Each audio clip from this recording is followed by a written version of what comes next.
உள்ளுக்குள்ளே பயம் எப்பவுமே ஓடிட்டே இருக்கும் ஆண் மனசுல.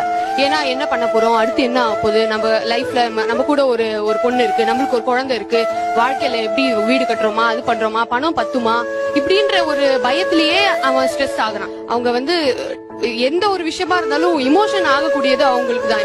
மேபி அவங்க எக்ஸ்பிரஸ் பண்ணாம இருக்கலாம், but they are very emotionally vulnerable. And அவங்க சொன்னாங்க ரொம்ப ஃப்ரீ மைண்டா இருக்காங்க பெண் ஆண்கள்லாம் எதுவுமே டேக் இட் ஈஸின்னு எடுத்துப்பாங்க அப்படின்னு சொல்லி. இந்த ஃப்ரீ மைண்டா இருக்கிறது அப்படின்றதே ஆண்களுக்கு இல்ல. அது வேணா வெளி தோற்றமா இருக்கலாம், பட் தேர் வெரி ஸ்ட்ரெஸ்.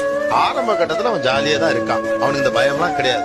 ஒரு லைஃப்ல எல்லாருக்கும் ஒரு யூ டர்ன் இருக்கு. அந்த யூ டர்ன் டயத்துல மட்டும் அவன் அந்த பேஸ கிராஸ் பண்ணுவான். அதுக்கப்புறம் திரும்பவும் பழையதை predominantly he is happy. அவன் ஹாப்பியா இருக்கான் அப்படிங்கறது ஒரு மாயை.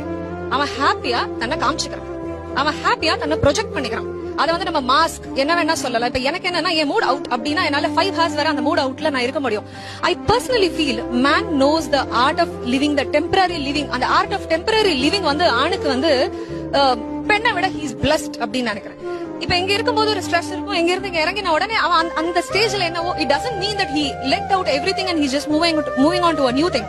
He just pass it, he break it, he put a pass there and he goes there and again he comes back to the stage. இதே பொண்ணு நான் காலையில சண்டை போட்டா ஈவினிங் 9 மணி வரைக்கும் எங்களுக்கு அந்த தாட் உள்ள இருந்துட்டே இருக்கும், அந்த நமிச்சல் இருந்துட்டே இருக்கும். ஆனா அப்படி இருக்க